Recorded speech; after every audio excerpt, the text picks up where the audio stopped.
Gilia Kettle, 1.5 litre capacity. To fill, just press the button, pop up. You can either take to the tap or fill from a jug to the desired quantity. 4 temperatures, 70 to 100 degrees.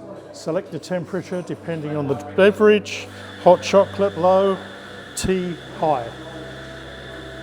Just press the button. Once it's boiled, using the mat, you can position your cup exactly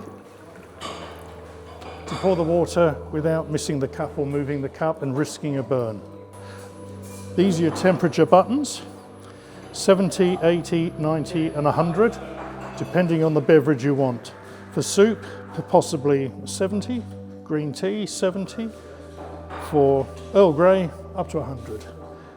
So select 70, backlight comes on and it will indicate when it's fully boiled. It'll give you a sound tone and the lighting will change colour.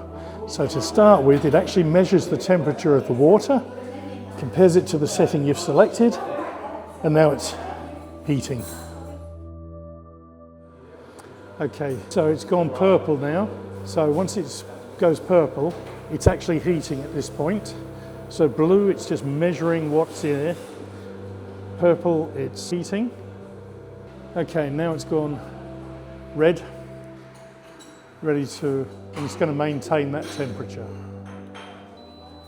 There we go. So it's gone red and the tone has sounded. Tilt to pour when it's boiled, without lifting, just push forward. Great if you've got arthritis or Parkinson's, you don't have to worry about spilling and burning. Safe and easy to use.